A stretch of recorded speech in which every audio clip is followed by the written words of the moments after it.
Bom dia!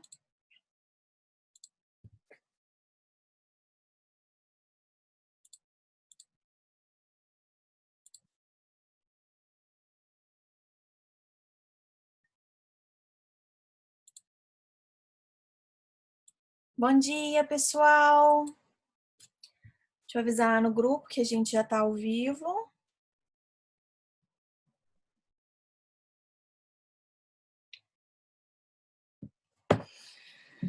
E aí, queridos, como vocês estão? Saudade de todos vocês, muita saudade.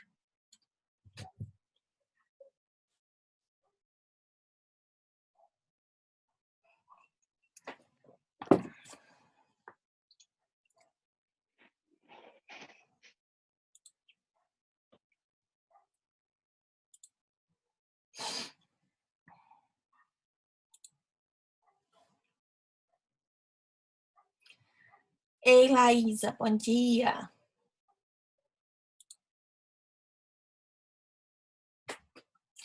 Bom dia, Caroline! Hoje nós estamos com um coro bom, tá entrando bastante gente, isso é bom. E aí, gente, vocês viram que tem uma VA lá já para vocês? Um casinho para vocês fazerem para mim? Eu só estou achando.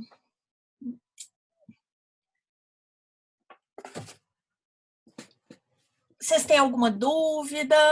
Todo mundo viu a nossa VA lá? Eu cadastrei ela no início da semana. Acho que foi quarta, se eu não me engano. Vocês viram? Bom, uma outra coisa também, gente. Sabe aquele estudo dirigido que tá lá no TOTUS? Eu conversei com o Gustavo e eu decidi que ele vai ser a nossa VA4. Então, é um estudo, né, dirigido, eu vou colocar ele no SF Web também para vocês, mas quem quiser já começar, já ir adiantando, ele está disponível lá no Sistema TOTUS, tá como estudo dirigido, tá? Por que foi que eu decidi fazer o estudo dirigido como uma VA4? Porque é uma forma de vocês estudarem, né? Vocês vão ganhar aí 10 pontos para vocês estudarem. Então, vocês fazem a VA4, que é o estudo dirigido, e de quebra vocês ainda estudam também um pouquinho para a prova, né? Tanto para a prova inicial quanto para a prova final. Vocês já começam a fazer o estudo dirigido, tá? Então, provavelmente a mesma data que eu havia fixado com vocês. Eu vou deixar por hora a data que eu havia fixado com vocês, que é do dia 5/6, mas talvez até eu prorrogue um pouco, vamos ver. Mas até então, a data do dia 5/6 mesmo, a nossa VA4, tá? Que é a nossa VA1. Eu vou postar a nota de vocês, né? Ainda não postei a nota, mas vocês foram super bem. Notas em torno de 10, 9, teve um 8, mas assim, as notas muito boas, sabe? Muito boas mesmo. E aí a nossa VA2 está marcada para o dia 24, para vocês fazerem a entrega dela via SF Web, né? No dia 24. E deixa eu ver aqui. A VA3 é que eu vou ver a data dela ainda, tá? Provavelmente vai ser agora em maio, mas eu vou tomar cuidado para não ficar junto com a avaliação inicial, tá? Mas dia 4/6. Belezinha, queridos? Bom, vocês devem ter visto também as pessoas que cursam atividades jurídicas, né? Eu criei um grupo só para quem vai fazer os atendimentos jurídicos. Só para quem não é dispensado, tá, gente? Quem é dispensado não precisa de entrar naquele grupo. Eu criei um grupo específico para quem está matriculado em atividades jurídicas e específico dentro de quem está matriculado em atividades jurídicas para aquelas pessoas que não são dispensadas. São as pessoas que que vão cumprir os prazos do NPJ. Já tem um prazo que está iniciando hoje, ele estava iniciando ontem, mas eu posterguei para hoje porque eu criei os grupos ontem. E a gente criou esse grupo, gente, para poder facilitar a comunicação, né? Porque a dúvida de um pode ser a dúvida de todos. Então a gente conversa no grupo e também por um motivo assim muito prático. O que que acontece, gente? Olha só. Imagina se eu não monto esse grupo e aí tem um prazo lá, por exemplo, o prazo do processo de vocês, agora, do processo de vocês até que não, mas do processo da noite, é para poder entrar em contato com o cliente a respeito de redesignação de audiência. Imagina, gente, 30, 40 pessoas entrando em contato com o mesmo cliente para avisar para ele que a audiência dele foi redesignada. Ia ser meio tenso, né? O cliente ia ficar doidinho, não ia entender nada. Então, o grupo é exatamente para que uma pessoa ela se ofereça para poder cumprir aquela tarefa de entrar em contato com o cliente, informar todos do grupo produzem a petição, eu escolho a melhor petição dentre todas que foram produzidas e coloco aquela petição no processo, né? E todo mundo que cumpriu o prazo tem a pontuação, tá? Então, é assim que funciona, né? A gente ia montar grupos, ia fazer de forma individual, de forma em grupo, né, gente? Mas diante da pandemia, não tem outra alternativa senão a gente fazer as coisas de forma individual. Igual, acho que a Camila me perguntou, professora, a gente pode continuar trocando ideia, um ajudando o outro? Claro, gente, o grupo é para isso, né? Se vocês já têm uma equipe pré-estabelecida, isso pode continuar, não tem problema algum, tá? Mas a cobrança do prazo em si, né, eu vou verificar individualmente se ele foi cumprido, tá? Então, vocês podem, né, no caso, conversar e tudo, desde que vocês não encontrem fisicamente, mas o cumprimento do prazo em si eu vou verificar de forma individual. Bom, e a VA, né, que eu coloquei para vocês, que o prazo é dia 24, que é semana que vem, eu pedi para que vocês fizessem ela, vocês podem fazer de forma individual, ou em dupla, ou em trio, no máximo em trio, tá, gente? E desde que vocês me prometam que vocês não vão encontrar fisicamente um com o outro. Pelo amor de Deus, gente. Né? A gente tá no meio dessa pandemia aí, tá tomando todas as precauções e tudo para poder, né? Assim, eu sei que muitos de vocês estão trabalhando, enfim, mas exatamente para poder atender essas normas de isolamento social e tudo, de distanciamento social. Então, assim, pelo amor de Deus, não encontrem para poder fazer a VA, tá? Se vocês puderem, né, no caso, encontrar virtualmente, aí tem o Zoom, né, tem chamada de vídeo do WhatsApp, tem áudio do WhatsApp, né, tem várias formas de comunicação. Nesse jeito vocês podem encontrar virtualmente. Fisicamente não, pelo amor de Deus, tá? Por favor, gente. E aí, caso vocês façam, né, em duplo ou em trio, pelo amor de Deus, não esqueçam de colocar o nome do colega ou dos colegas de vocês no trabalho para que eu possa lançar a nota direitinho e não haja nenhum tipo de transtorno, né? Imagina. Ah, mas eu fiz com fulano de tal. Ah, mas ele esqueceu de colocar meu nome no trabalho. Enfim, tá? De vez em quando isso acontece. Então, pelo amor de Deus. Tá, gente? Bom, avançando então, gente, na nossa matéria, vocês têm alguma dúvida da aula que nós tivemos a respeito da consignação em pagamento judicial? Vocês viram que tem um esqueminha para vocês? Eu coloquei um videozinho de um esqueminha, tem um esqueminha também. Eu vou fazer o vídeo do esqueminha também da ação de exigir contas e vou colocar lá no sistema. Tá, gente? Ah, e outra coisa, né? Vocês viram como é que o sistema tá lindo, o SF Web, né? Alguns de vocês já tinham uma certa intimidade com o SF Web porque já estavam matriculados em atividades jurídicas, mas agora o SF Web é a plataforma também da sala de aula virtual. Então, todos os professores, eles estão colocando as matérias, né, de forma ordenada lá, tá? É só responder a Ana Luísa aqui. Ana Luísa, todos têm que mandar a VA2? Ô, Ana, eu acho que não, tá? Não tem a necessidade, não. Se uma pessoa mandar a VA2 com o nome de todos, tá beleza, né? Mas, assim, fica a critério de vocês. Para mim, o que vai acontecer é que, vamos supor que você faça você, Elaine e a Caroline.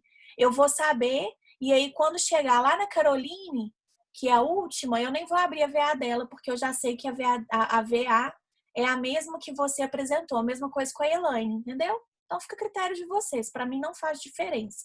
O prazo, sim. O prazo do NPJ, sim. Tá? Todo mundo tem que postar. Bom, aí, gente, tá tudo agora lá na plataforma, né? No SF Web.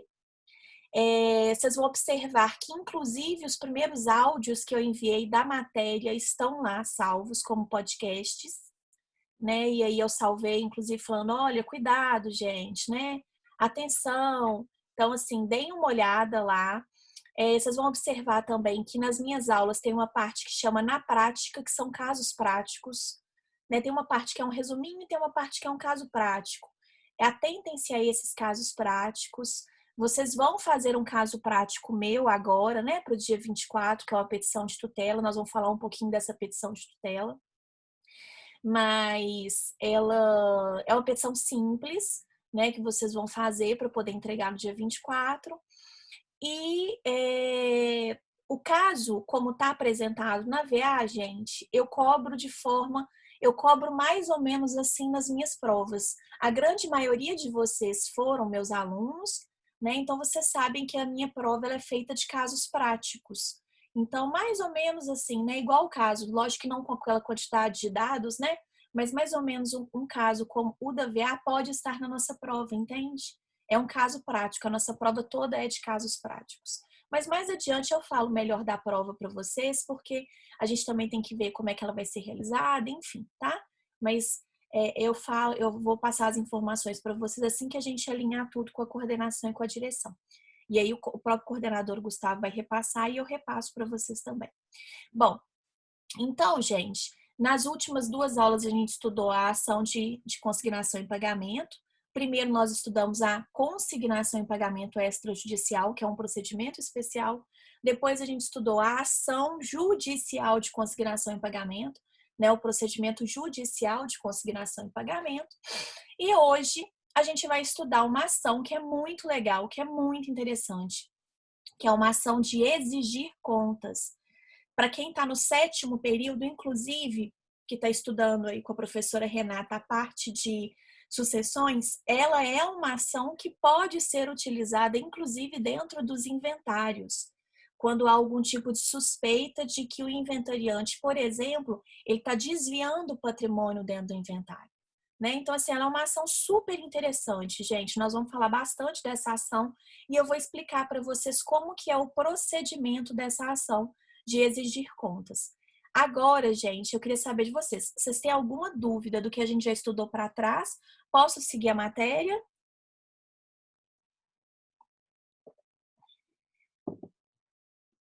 Vou esperar vocês me responderem. Gente, eu desabilitei o microfone de vocês só para o som ficar mais limpo, mas vocês podem habilitar para fazer pergunta, tá? Por favor. Não é monólogo, tá bom? São vocês conversando comigo.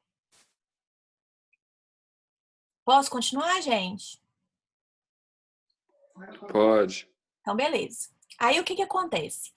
Na ação de exigir contas, gente, primeira coisa que eu coloquei para vocês naquele esqueminha da minha matéria, né? Na minha matéria em si, foi para que vocês diferenciassem a ação de cobrança, a ação de indenização e a ação de exigir contas. Mas vamos entender para que existe essa ação de exigir contas, qual que é a ideia dessa ação de exigir contas. Existem pessoas, gente, que elas têm o dever de prestar contas. Quem são essas pessoas que têm o dever de prestar contas? Aquelas pessoas que administram patrimônio alheio, tá?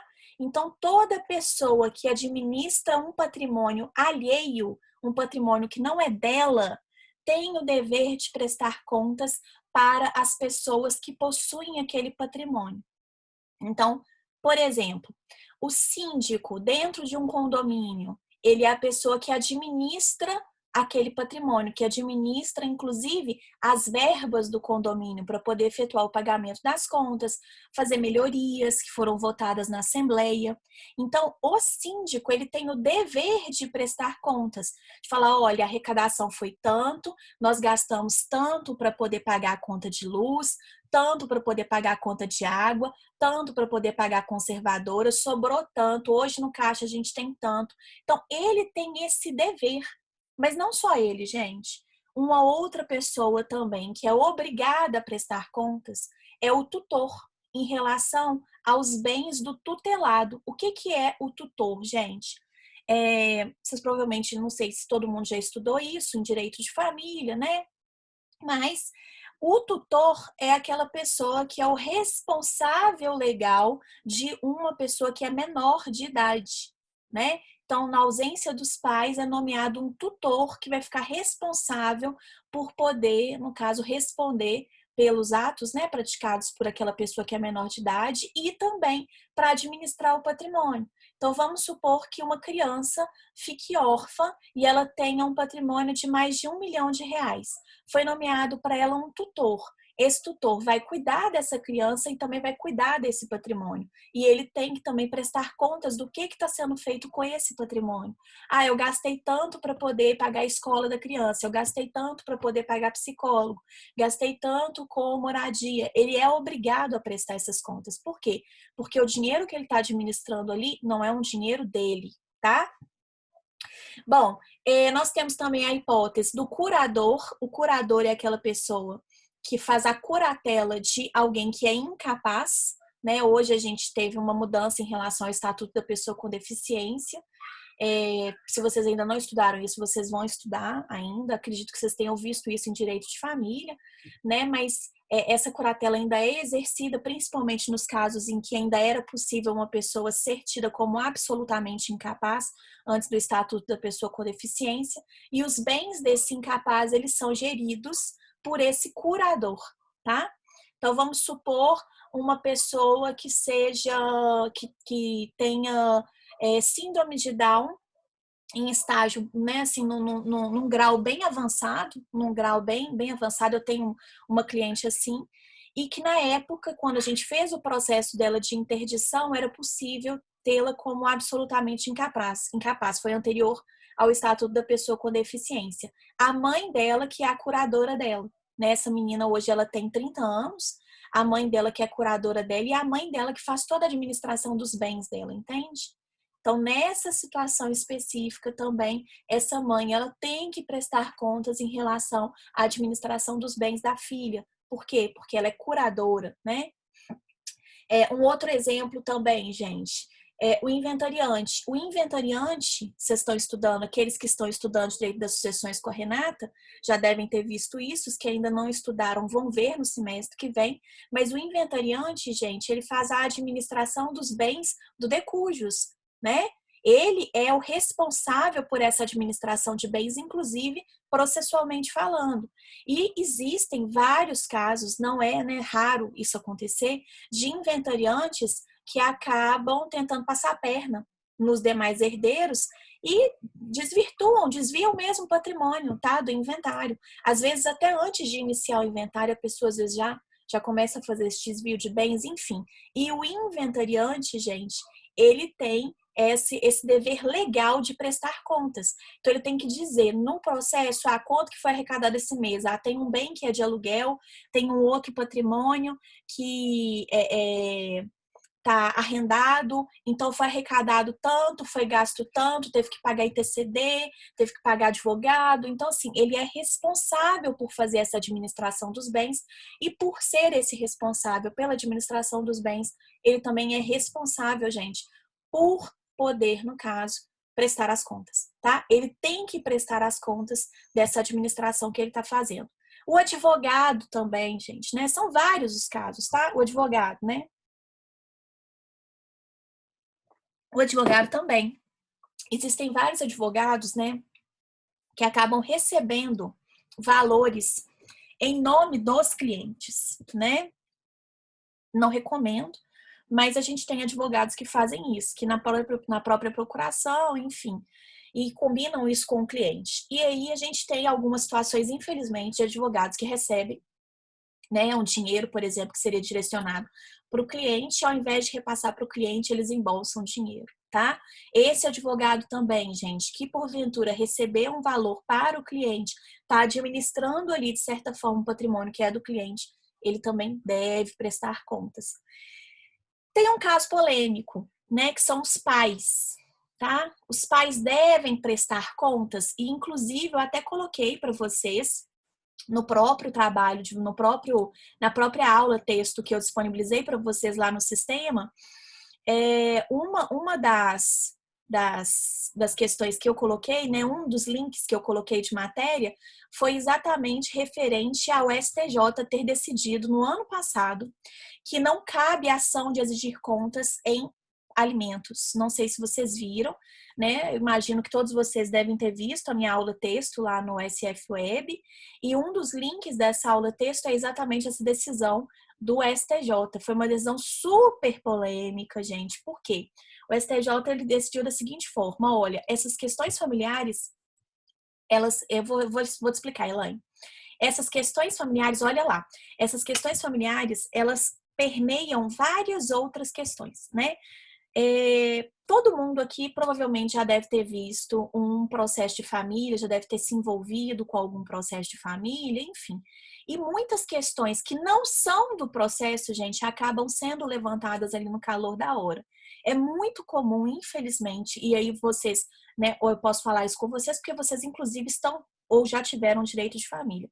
É muito comum que, às vezes, num processo, gente, questões que não são processuais sejam levantadas. E aí a gente tem ressentimento, a gente tem a sede de vingança. Tem muita gente que acha que processo é máquina de lavar, não é verdade? Eu já falei isso com vocês mais de uma vez, tá? Que as pessoas às vezes acham que processo é máquina de lavar, que pode lavar a roupa suja toda no processo, e processo não é máquina de lavar roupa, não é verdade? E aí o que acontece? Exatamente por essas peculiaridades, né, de uma ação de que envolve direito de família, de uma ação que envolve, por exemplo, alimentos, é que o STJ decidiu que não cabe a ação de exigir contas em relação às prestações alimentícias. E aí, te respondendo, Elaine, essa prestação é a mesma que o pagador de pensão alimentícia pode pedir? Essa prestação de pensão alimentícia, eu não entendi sua pergunta, tá? É, né, deixa eu ver se eu entendi a sua pergunta. A questão é, o STJ decidiu que não cabe a ação de exigir contas em pensão alimentícia. Então, se por um acaso alguém ajuizar uma ação de exigir contas para poder exigir uma prestação de contas do dinheiro que está sendo entregue para pensão alimentícia, o STJ entende que não cabe esse tipo de ação. Entende? Entendeu? O STJ entende que eu não posso ajuizar uma ação de exigir contas contra a pessoa que é responsável por administrar aquele dinheiro da pensão alimentícia. Isso, gente, por quê? Porque existia muita ação, né, de exigir contas dentro de pensão alimentícia. E aí, assim, dos casos mais simples até casos mais complexos. Por exemplo, às vezes a pessoa ela paga ali um salário mínimo, tá, de pensão, sendo que os gastos, e aí ela tem 3 filhos, os gastos dos filhos assim, são extremamente superiores a esse valor de um salário mínimo, e a pessoa acha que a mãe ou o pai, ou seja, a pessoa que recebe esse valor para poder fazer a administração ali daquele valor em prol das crianças, está desviando esse valor. Né? E às vezes o valor que é pago pois é, um barraco.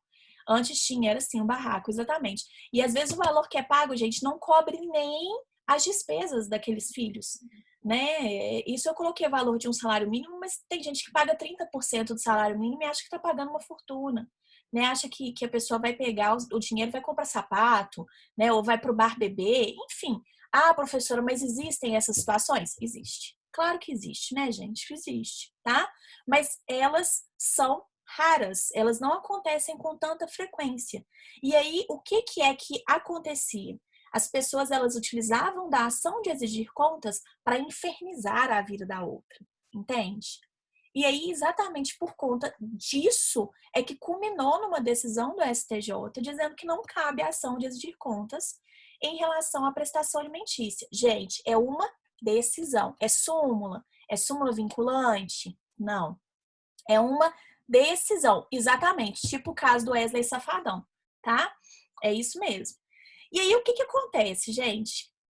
Exatamente para não virar um barraco maior, é que houve essa determinação, essa decisão do STJ. Ah, professor, quer dizer que então eu não posso mais mover a ação de exigir contas em ação de alimentos? Eu não vejo dessa forma.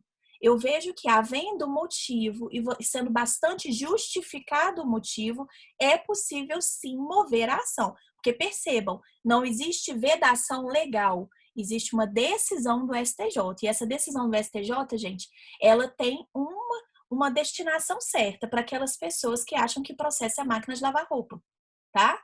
E são várias, né? Provavelmente vocês devem conhecer aí um monte, tá? E aí, para que aquelas pessoas não se aproveitem do processo para poder atingir outra finalidade, que não tem nada a ver com o processo. Às vezes é só para poder infernizar a vida da outra, tá?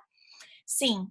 Na verdade, o próprio procedimento a gente vai estudar, é importante que você, na ação, já junte provas fundamentando a sua argumentação de que está havendo um desvio em relação à administração daquele patrimônio. Viu, Laísa? Então, assim, na própria inicial, na minha inicial de ação de exigir contas, eu já tenho que instruir com provas de que haja um determinado desvio. Ah, professora, mas que provas são essas, por exemplo? O caso que eu coloquei para vocês na prática, né, na nossa aula, tá? Lá na parte na prática, né? É exatamente um caso desse, tá? Eu coloquei para vocês, ó, Mariana é síndica do condomínio Solove, que de Love não tem nada, né? Embora todos os condôminos paguem um condomínio em dia, há diversas contas em atraso, como água, luz. Lá do outro, a síndica trocou de carro recentemente, adquirindo um veículo luxuoso, mesmo continuando a ser pensionista do INSS. Olha só o indício, gente, de que está havendo um desvio em relação àquela administração do patrimônio. Há suspeitas de que o dinheiro do condomínio esteja sendo desviado. Neste caso, qual ação pode ser manejada pelos condôminos visando sanar essa suspeita? Ação de exigir contas, tá? Por quê? Porque está tendo uma fundada suspeita de que está tendo um desvio de bens. Ah, e como que é que eu comprovo isso? Foto de Facebook, foto de Instagram. Quando você percebe, tem como comprovar um aumento no padrão de vida com o mesmo recebimento de ganhos. Por outro lado, você comprova ali que aquela pessoa que seria destinatária daquele valor, ela está sofrendo, ela às vezes não está sendo bem cuidada. Isso, gente, serve nos casos de curatela, serve nos casos de tutela, tá? Ixi, deve ser aí, Laísa. Mas está sendo gravado também, tá? Então, isso serve em todos os casos, tá? Posso, eu vou falar aqui. Depois que eu acabei de ler o caso, né, gente? Eu falei com vocês que esse é um ótimo exemplo. E aí vocês podem, então, utilizar como prova foto de Facebook, foto de Instagram, enfim, toda e qualquer prova que indique que aquela pessoa teve uma elevação no padrão de vida dela em detrimento daquelas outras pessoas que teriam os bens administrados. Então, esse caso que eu coloquei aqui para vocês, o condomínio está sem pagar água, está sem pagar a luz, enfim, está com algumas coisas em aberto e, em contraprestação, a síndica acabou de adquirir um carro super luxuoso, ganhando o mesmo tanto, que ela continua sendo pensionista. De onde surgiu esse dinheiro? Ah, ela pode ter recebido de uma herança, ok, mas para eu poder saber isso, eu quero que ela preste as contas referentes à administração do dinheiro do condomínio, entende?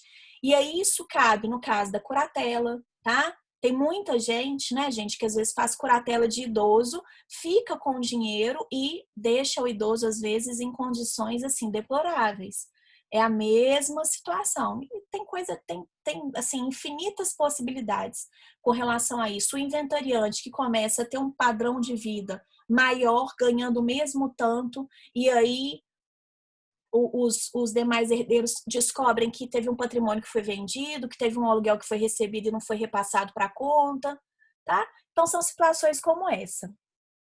Belezinha, gente? E aí, no caso dos alimentos, né, como eu disse para vocês, Eu entendo que continua sendo possível a ação de exigir contas, só que são casos específicos e vocês já sabem. Se, por exemplo, esse processo chegar ao STJ, existe uma grande chance dele não ir adiante, a não ser que a fundamentação ali seja realmente uma fundamentação séria, tá? Belezinha? Tranquilo, gente? Posso seguir adiante? Posso? Quem cala consente, vou seguir então, tá? E aí eu coloquei para vocês, né, na nossa aula escrita, tá?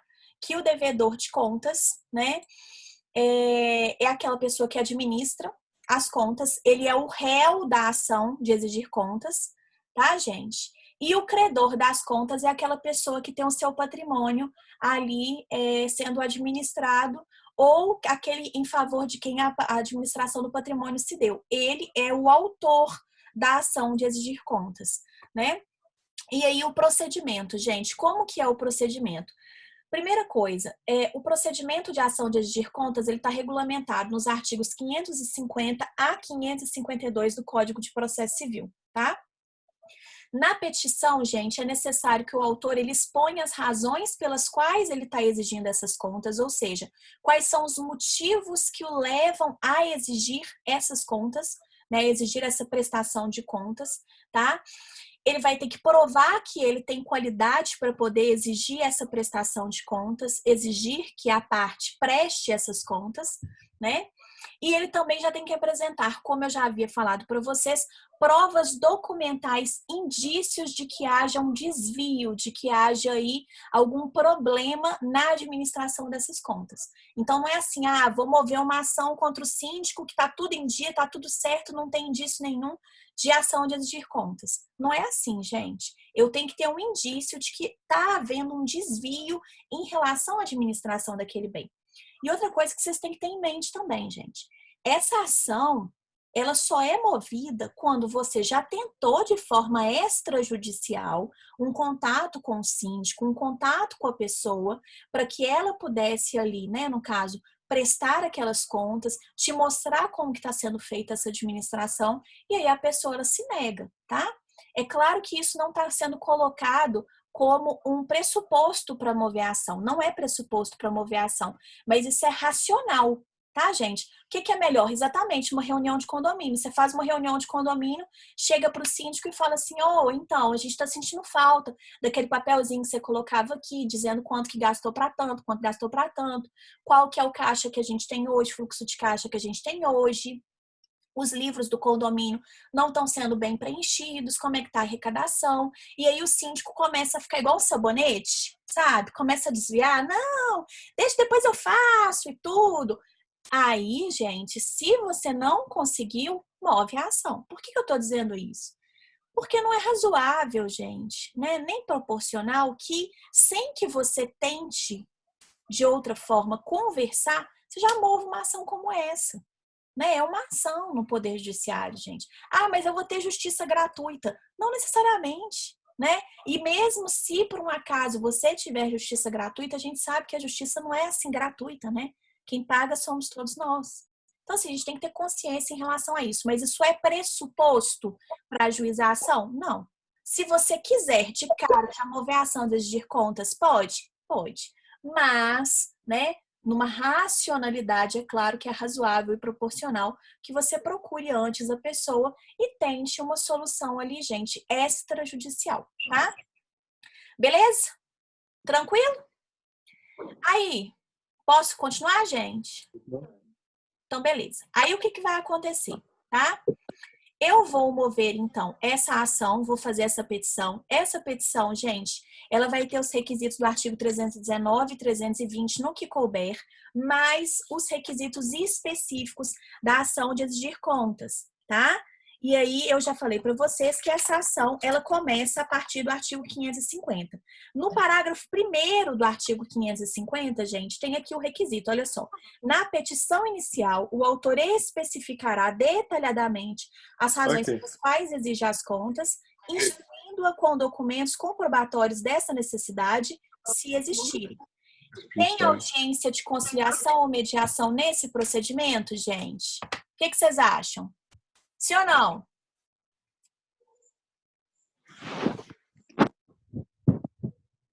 Tem, galerinha? E aí?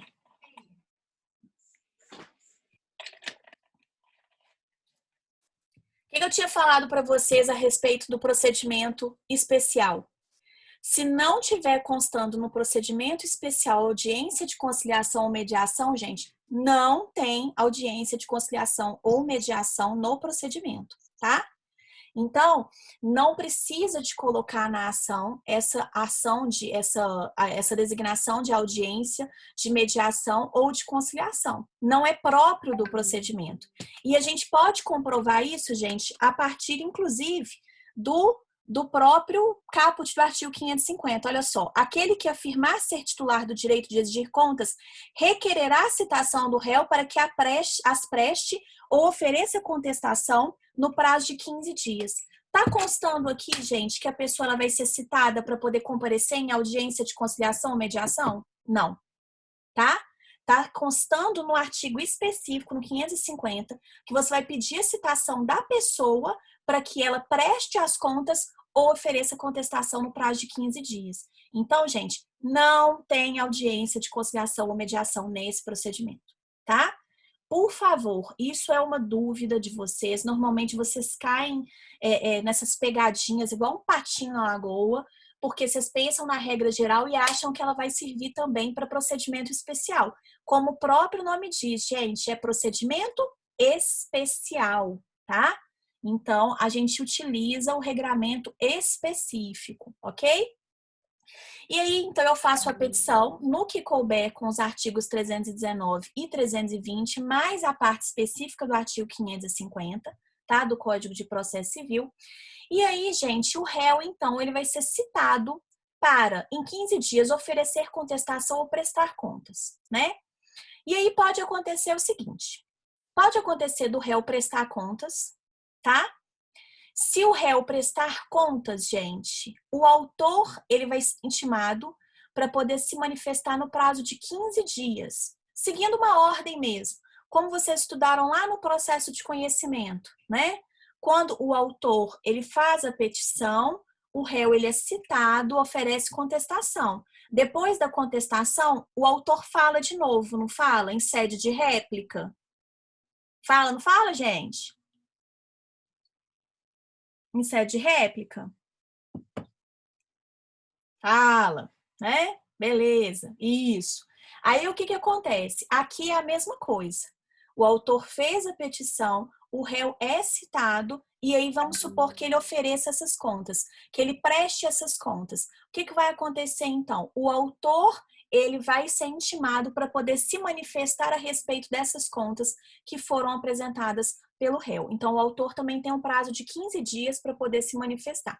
Depois dessa manifestação do autor, gente, de 15 dias, o processo ele vai seguir para julgamento, tá?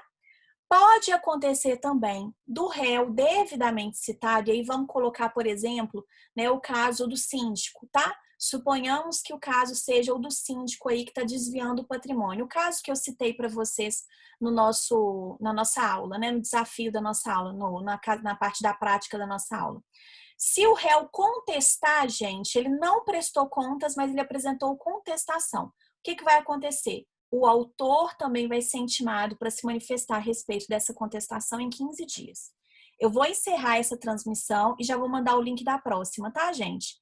Porque chegou no último minuto, dos 40 primeiros minutos que a gente tem. Tô mandando o link da próxima, ninguém foge, tá bom? Todo mundo continua, que ainda tem muita coisa, beleza? Tô encerrando aqui agora, tô mandando o link para vocês no grupo, tá bom? Beijo!